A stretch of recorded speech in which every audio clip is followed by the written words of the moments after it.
We now have a very famous soliloquy for you from the play Macbeth, performed by Ekow Quartey, and this is a real treat because Ekow was in fact playing Macbeth at Shakespeare's Globe back in 2020 when the country first went into lockdown.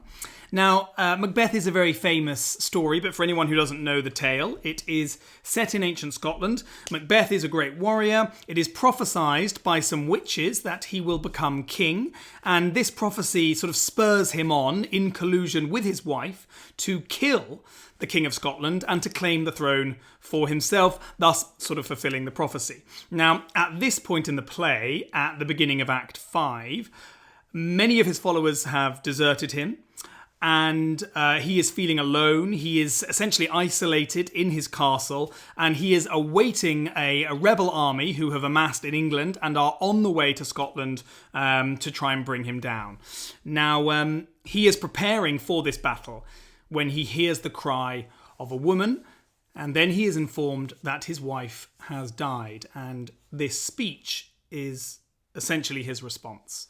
What I found interesting about Ekow's performance was that taking this speech out of the context of the play and putting it into the context of today, it's amazing how much resonance there is with all of us and what we have all thought, I'm sure, at one point over the past year. And it is astonishing how the words of a murderous Scottish tyrant suddenly chime with the thoughts of everyday people. And I think what we see is that inside all of us, there is a great fragility when we suddenly feel like we may have lost everything. So take a listen.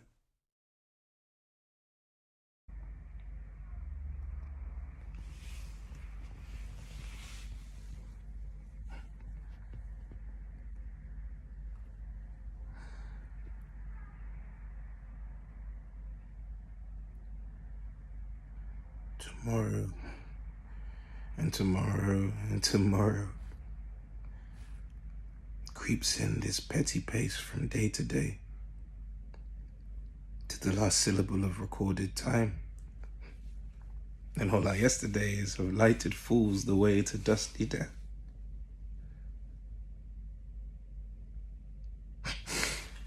Out, brief candle.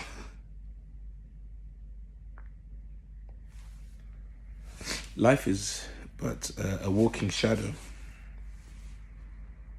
A poor player that struts and frets his hour upon the stage and is heard no more.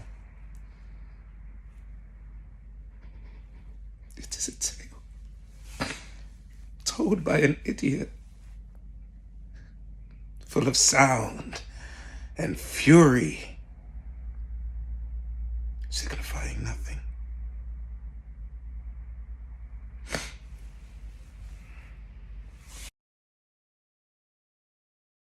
Well, what a speech. And the rhythm of it is so powerful, I think, that tomorrow and tomorrow and tomorrow, plodding on, marching on relentlessly and leaving the speaker behind is certainly something that I have felt over the past year, and I'm sure many other people have too.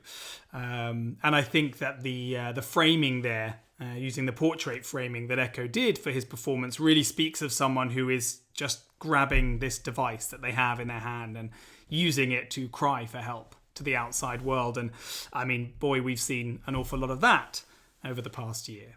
And although in this speech, of course, Macbeth concludes that actually life is a meaningless performance in this sort of great meta-theatrical moment, that ultimately it signifies nothing, I think, of course, we can safely assume that Shakespeare himself probably doesn't agree with that because of the joy that we see throughout all of his plays, because of the range of emotions, because of the brilliant depiction of life in all its ups and downs, that actually I would take a heavy bet that an artist like Shakespeare thinks that life signifies a great deal. And that idea, I hope, comes across in this series, because whilst we have all felt pretty low, I should say, over the past year, reading great works, connecting with people, and remembering that we are all feeling this together, and we've all felt these things before at some point in the history of humanity, brings such amount of joy, because our lives do signify an awful lot.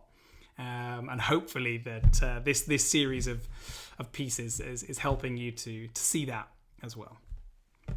So do join us for the next one.